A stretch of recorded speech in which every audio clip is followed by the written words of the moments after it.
Operation Kagar గురించి మాట్లాడుకోబోతున్నాం. Operation Kagar లో కీలక ముందడుగు పడింది. మావోయిస్టులపై భద్రతా బలగాలు పై చేయిను సాధించాయి. నారాయణపూర్ జిల్లాలోని అబోజ్మడ్ లో జరిగిన భారీ ఎన్కౌంటర్ లో 27 మంది మావోయిస్టులు చనిపోయారు. ఈ ఎన్కౌంటర్ లో మావోయిస్ట్ అగ్రనేత నంబాల కేశవరావు అలియాస్ బసవరాజు కూడా మరణించారు.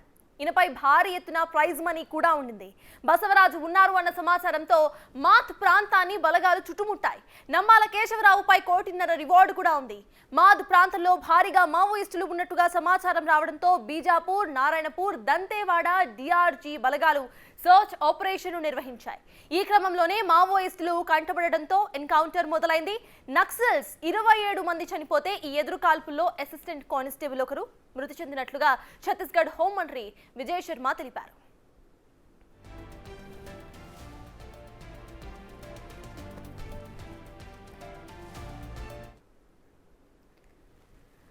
వాటికి నంబాల కేశవరావు సొంతూరు శ్రీకాకుళం జిల్లా జియనపేట, తూర్పు గోదావరి, విశాఖలో మావోయిస్టు పార్టీలో పనిచేస్తారు. ఈయన పీపుల్స్ వార్ వ్యవస్థాపకుల్లో నంబాల కేశవరావు ఒకరు.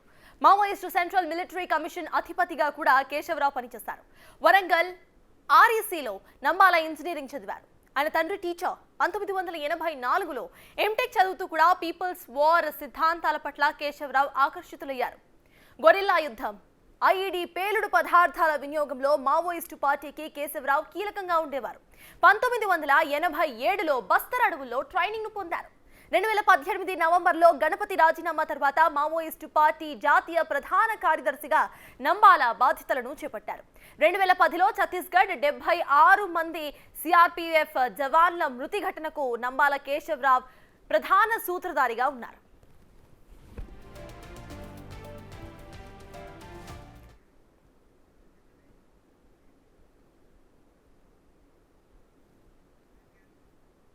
నక్సలిజాన్ని నిర్మూలించే పోరాటంలో గొప్ప విజయం సాధించామని అన్నారు కేంద్ర హోంమంత్రి అమిత్ షా. ఛత్తీస్గఢ్ ఎన్కౌంటర్ పై ట్వీట్ కూడా చేశారు ఆయన. భద్రతా బలగాలు 27 మంది మావోయిస్టులను మట్టుబెట్టాయని చెప్పారు. మృతుల్లో అగ్రనేత నంబాల కేశవరావు ఉన్నాడని క్లారిఫై కూడా చేశారు.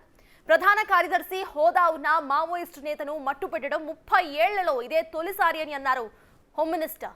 ఈ విజయం సాధించిన బలగాలకు అభినందనలు తెలిపారు. కరెగుటల ఆపరేషన్లో 54 మంది మావోయిస్టులను అరెస్ట్ చేశారని, మరో 84 మంది మావోయిస్టులు లొంగిపోయారని చెప్పారు. 2026 మార్చి 31లోగా నక్సలిజాన్ని నిర్మూలించాలని మోదీ ప్రభుత్వం లక్ష్యంగా పెట్టుకుందని అన్నారు అమిత్ షా. అటు ఇదే ఎన్కౌంటర్ పై ప్రధాని మోదీ కూడా ట్వీట్ చేశారు. మన దళాలు అద్భుతమైన విజయాన్ని సాధించాయని, అందుకు గర్వంగా ఉందని అన్నారు. మావోయిజం ముప్పును తొలగించి ప్రజలకు శాంతియుత జీవితాన్ని అందించడమే తమ ప్రభుత్వం యొక్క ప్రధానమైన లక్ష్యమని అన్నారు ప్రైమ్ మినిస్టర్.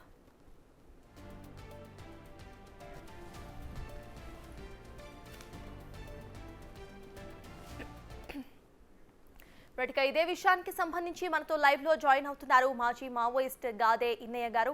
నమస్తే అండి.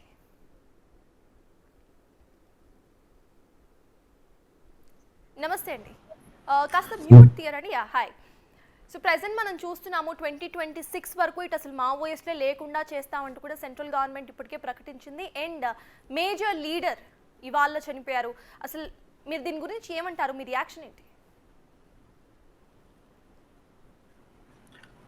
నిరాయుధులుగా ఉన్నటువంటి కాల్పుల విరమణ ఏప్రిల్ 2వ తేదీ నుంచి మా ఆయుధాలను పక్కన పెట్టినాం.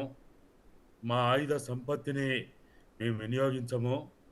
మా దళాలన్నీ కూడా నిరాయుధులుగా ఉండి శాంతి ఏర్పాటు కోసం ప్రయత్నం చేస్తామని ఏప్రిల్ 2వ తేదీ నాడు బహిరంగంగా పత్రికాముఖంగా వాళ్ళు మీడియా ద్వారా ఈ సమాజానికి తెలియజేసినటువంటి ఆ మావోయిస్ట్ పార్టీ గత దాదాపుగా నెల 15 రోజులుగా వాళ్ళు ఆ ప్రయత్నంలో నిబద్ధతతోటి వాళ్ళు కొనసాగుతూ ఎలాంటి ఎక్కడ కూడా రెచ్చగొట్టే పద్ధతిలో హింసాత్మక చర్యలు పూనుకోకుండా ఉన్నటువంటి నిరాయుధులైనటువంటి ఆ పార్టీ అగ్రనాయకుడైనటువంటి నంబాల కేశవరావు ఎలియాస్ గంగన్న ఇంకా ఇతర పేర్లతో ఉన్నటువంటి 70 ఏళ్ళ వయసులో ఉన్నటువంటి ఆయనని ఈరోజు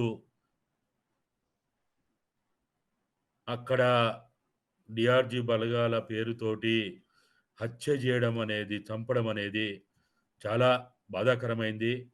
ఒక రకంగా యుద్ధ నీతికి విరుద్ధమైంది ఇది. యుద్ధంలో నిరాయుధులుగా ఉన్నటువంటి వాళ్ళని ఏదో ఒక విధంగా వాళ్ళని పట్టుకోవడమో, వాళ్ళని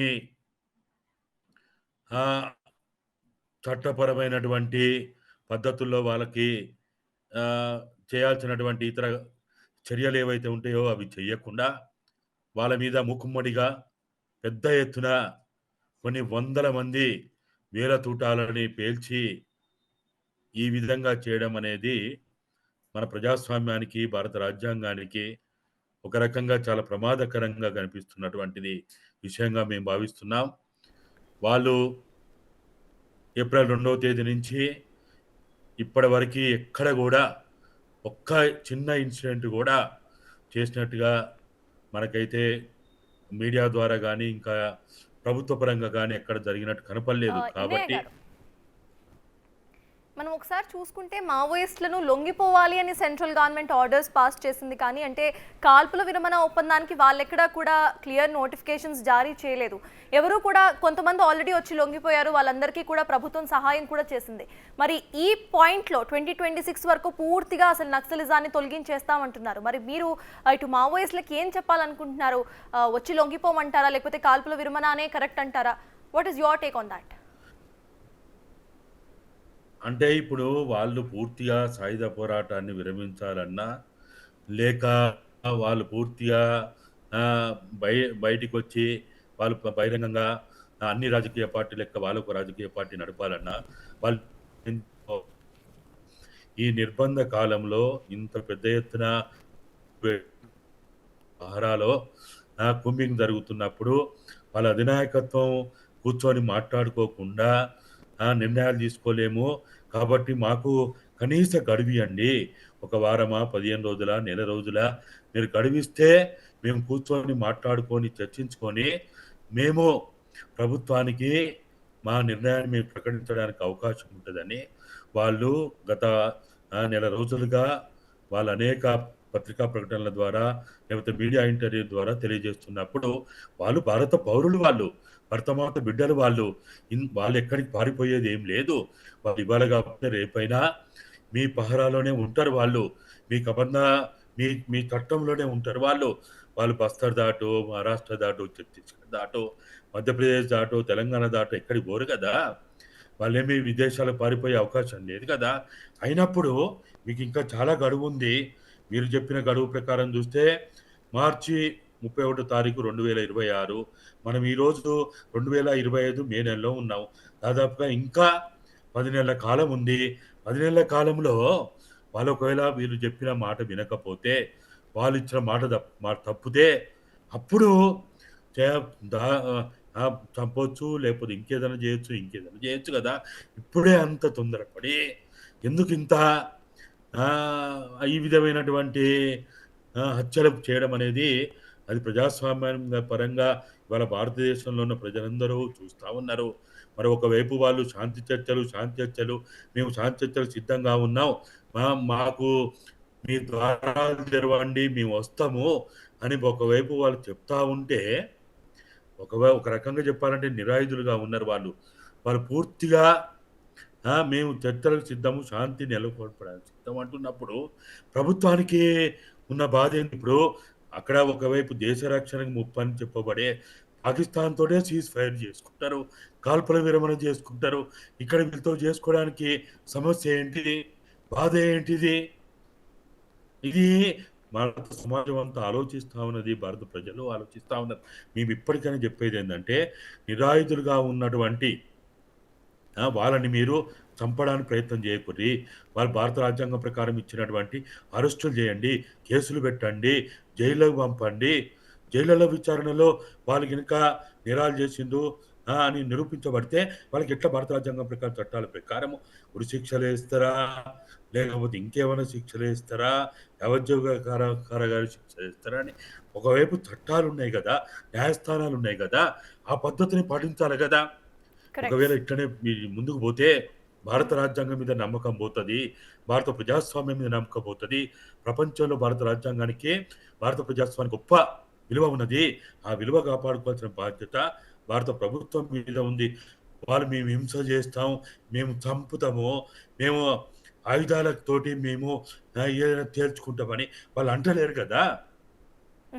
సో ఇన్నయ్య గారు ఫైనలీ శాంతి చర్చలకు సిద్ధంగా ఉంటే ప్రభుత్వం కూడా మంచిది అని అంటున్నారు, right? So yes, thank you so much.